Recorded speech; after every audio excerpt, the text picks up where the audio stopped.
BoomerLife, lifestyle discussion designed to make your life more engaging, meaningful, and complete. Celebrating the baby boomer generation, this is BoomerLife on CIL 650.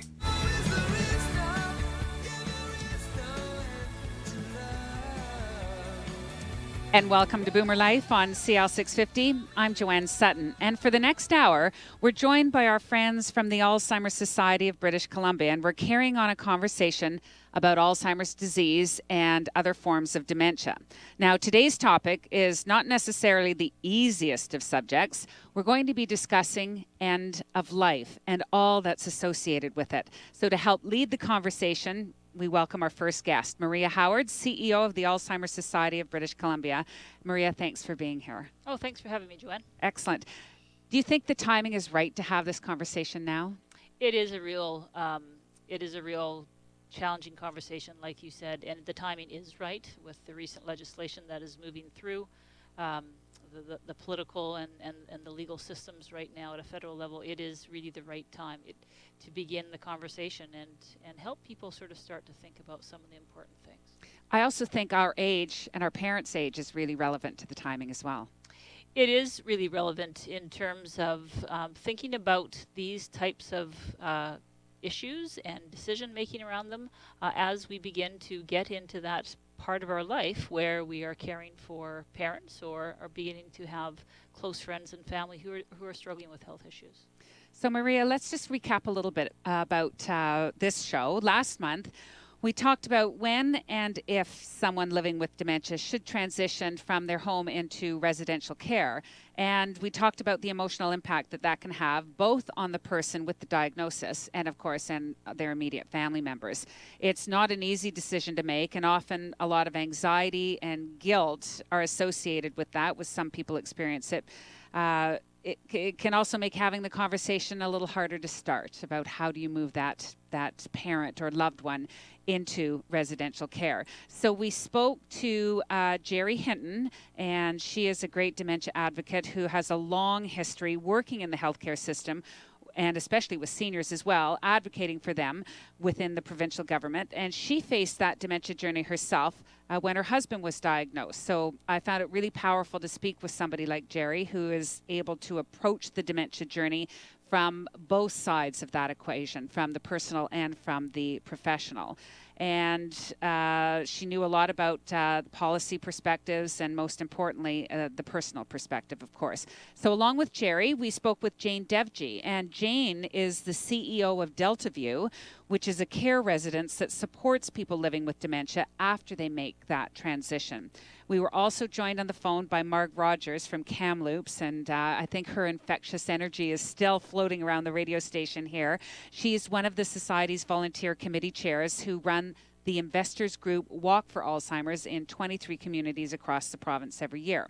So I believe it's a natural progression for the month of July that we focus on that big topic that for a lot of people is very fraught, and that's the end of life. Last time we talked about transitioning to residential care, and now we talk about end of life. And saying that this subject, end of life, is a difficult topic might be a bit of an understatement.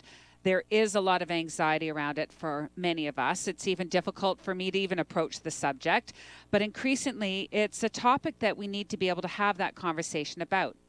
A recurring theme for the last few shows has been that having information and having the conversation is very important for people who are on this dementia journey, because it's only through talking about it and communication about it that you can really begin to prepare this journey. And of course, the more prepared you are, we're hoping the easier it is to navigate the journey's often rocky terrain. So just before we begin today's topic, as always, I'd like to remind our listeners that there's a lot of information about the Alzheimer's Society of BC online, as well as a wealth of resources at your fingertips. So please, you can always visit the website AlzheimerBC.org.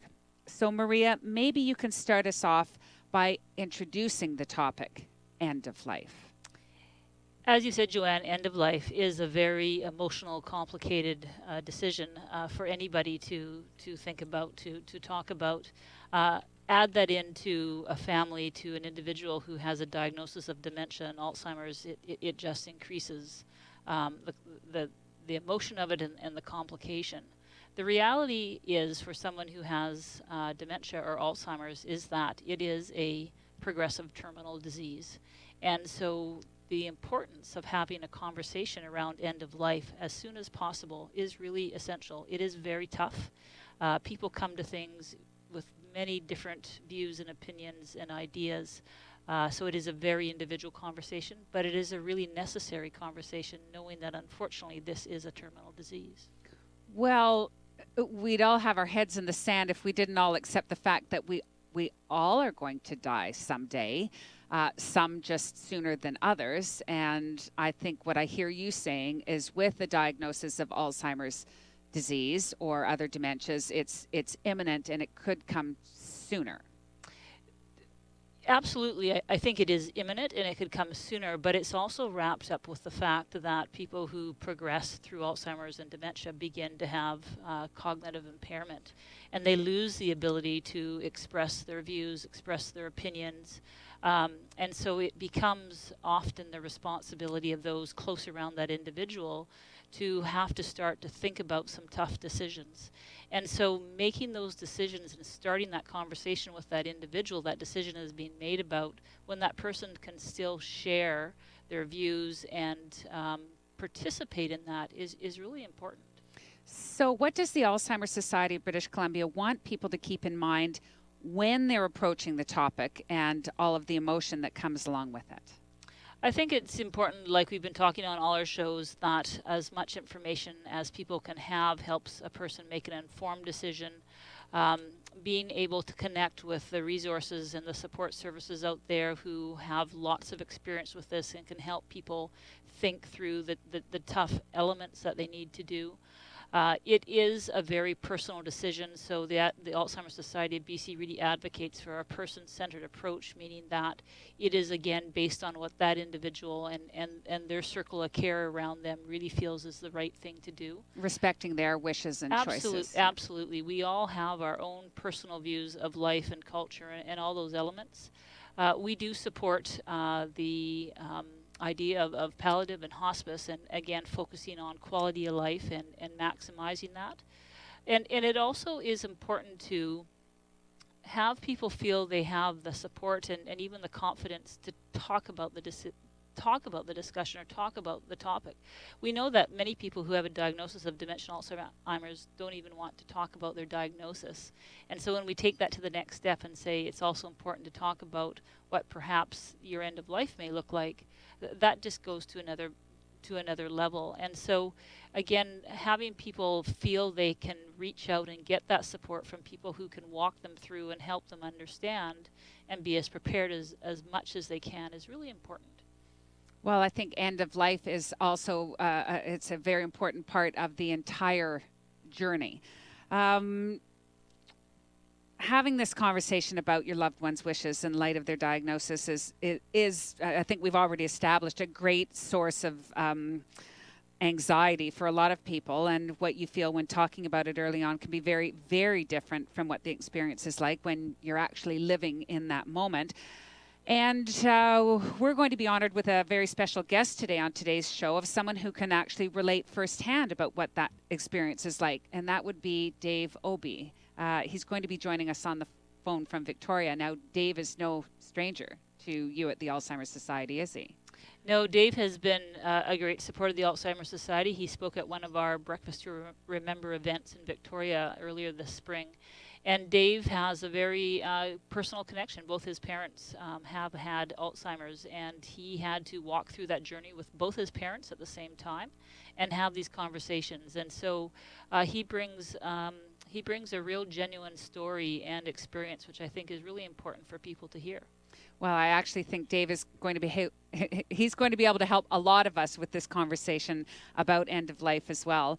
We're also fortunate to have on today's show Dr. Roy-Ming Gallagher. Now, Dr. Gallagher, I understand, is an expert in palliative care who works with Providence Healthcare.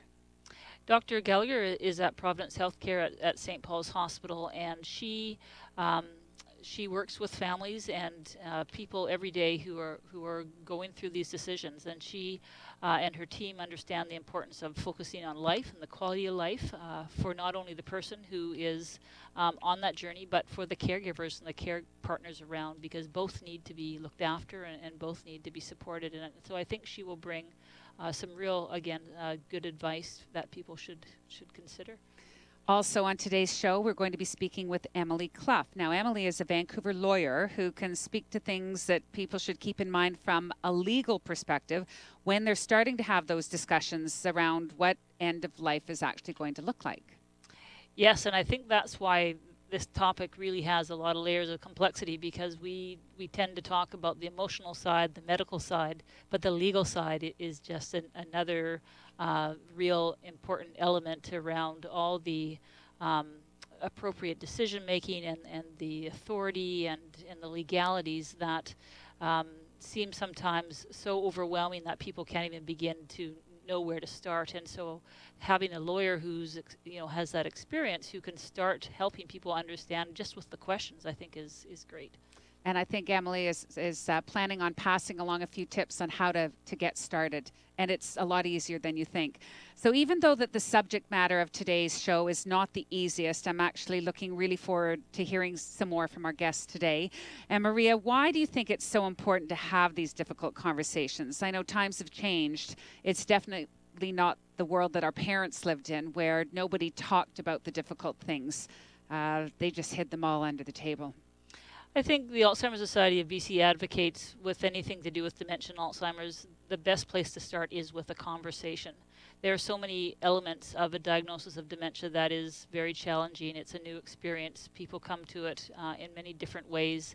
And so whether it's receiving the diagnosis at the beginning or now beginning to talk about what end of life is, starting that conversation and beginning those open dialogues with the people who are around the individual and supporting is really essential to be able to have people have some sense of confidence that they have an element of control in what is going to happen to them over the next time period.